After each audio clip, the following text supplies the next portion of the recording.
Alright, picture this. You're walking home at night. It's dark, it's cold, and you're just trying to get back to your couch and Netflix. Then you hear someone say, "Hey, can you help me?" You turn around, but there's no one there. Except, wait a second, there is someone. And not just someone, a ghost. That's exactly what happened to Emily Cooper. Now let me tell you about Emily. She's just your average 20-something from Boston. Loves iced coffee, even in the middle of a snowstorm, always loses her phone charger, and has a serious weakness for clearance sales.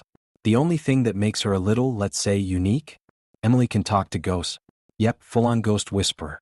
And tonight, she's about to stumble into a ghost story so bizarre, so ridiculous, and honestly, so hilarious that it'll leave you questioning everything you know about the afterlife.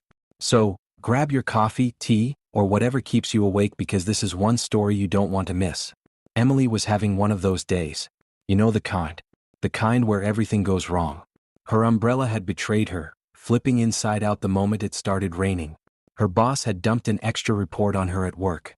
And to top it off, her favorite taco truck ran out of guac before she got there. Tragic, I know. So, there she was, walking home in the rain, muttering under her breath about how life wasn't fair, when she felt it. That shiver. You know, the one where it feels like someone's staring at you but you're alone? She stopped and looked around. Nothing. But then she heard it. "Hey, can you help me?" Now, Emily wasn't exactly new to this. She'd been seeing and hearing ghosts since she was a kid. It wasn't her fault, they just seemed drawn to her. Like moths to a flame. Or, as Emily liked to say, like weirdos to free pizza. She turned around and saw him, a man in a loud Hawaiian shirt and khaki shorts. He looked out of place, to say the least. "Let me guess," Emily said, crossing her arms. "You're dead, you're stuck, and you need my help?" The man blinked. "Wow, you're good. Name's Charlie. Nice to meet you." Emily sighed. She just wanted to go home, eat leftover pizza, and watch reruns of her favorite sitcom. But no, now she had to deal with a ghost. Again. Charlie, as it turned out, was haunting the old Maple Ridge Inn. It was this creepy rundown motel just a few blocks from Emily's apartment. The kind of place that made you think, yeah, that's definitely where horror movies happen. "So, what's your deal?" Emily asked, trying to sound patient. Charlie shrugged. "I don't know. One minute, I'm alive, enjoying a piña colada by the motel pool, and the next thing I know, I'm dead.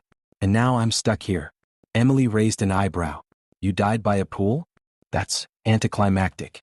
"Hey, not everyone gets a cool death story," Charlie said defensively. "Besides, I think there's more to it. Something weird is going on at that motel." Reluctantly, Emily agreed to help. Mostly because Charlie wouldn't stop following her if she didn't. So they made their way to Maple Ridge Inn. Now let me set the scene for you. This place was peak creepy. The neon sign flickered, buzzing like an angry mosquito. The windows were boarded up, and the whole building looked like it hadn't seen a coat of paint since the 80s. "You brought me to this dump?" Emily asked, wrinkling her nose.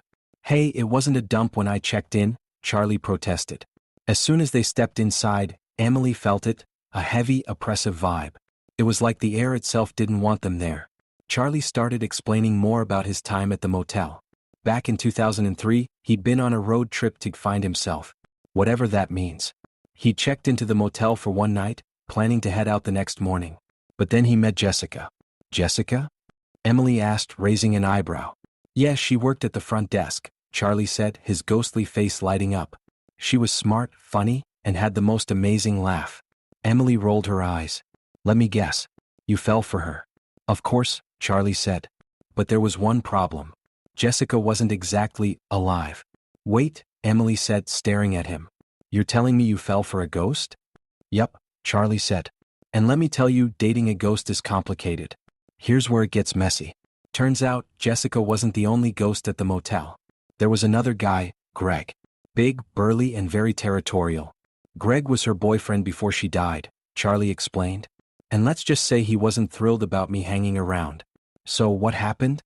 Emily asked. "One night, I'm sitting by the pool minding my own business, and the next thing I know, I'm choking. I thought it was food poisoning, but now I think Greg had something to do with it."